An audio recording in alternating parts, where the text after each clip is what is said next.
to really help me get the same message that we're talking about over to the religious body.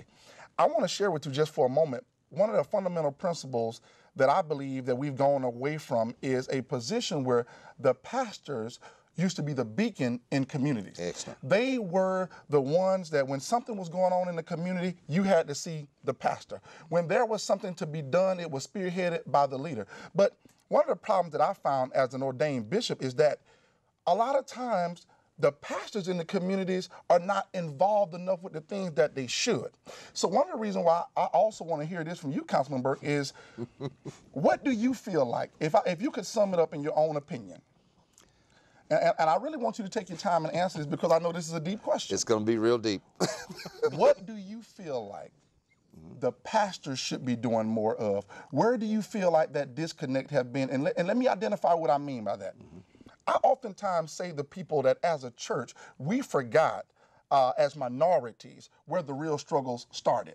They were spearheaded by preachers. They were people who took an interest in the community, in the future of the community, and they were willing to pay a cost, even sometimes self-sacrificing themselves for the betterment of that community. So what do you think more pastors and more churches should be doing in the city of Houston?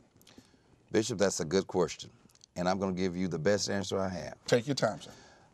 President Obama on Monday will be inaugurated for the second time, in other words, his second term. And he's going to use two Bibles.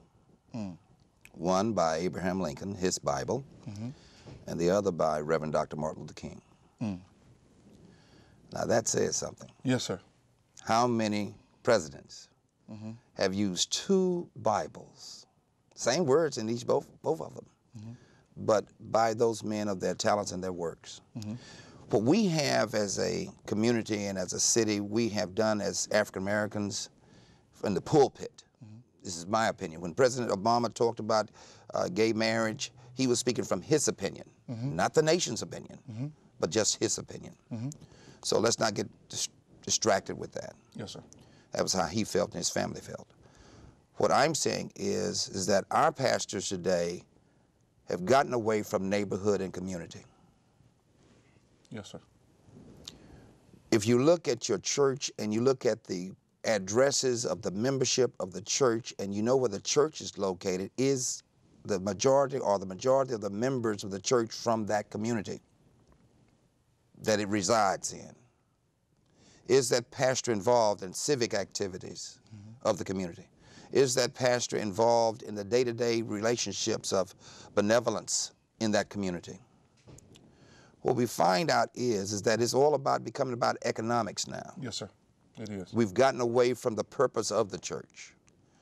I told you it was going to be a good one. Yes, sir. Take your time. But the thing is, and what I want the pastors to understand this is, we're going to be held accountable.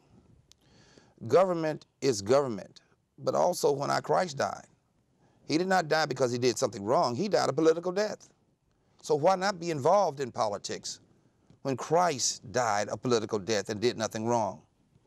So I'm saying this, that what we need to do in the church, and I'll close with this real quick, the church has many talents. When we have carpenters, doctors, lawyers, teachers, store clerks, store owners, real estate people, everything, we talk about after-school programs. Councilmember Bradford is a champion of that, after-school programs. And here's what happens here. Why should we have to go and spend a whole lot of money going to a doctor?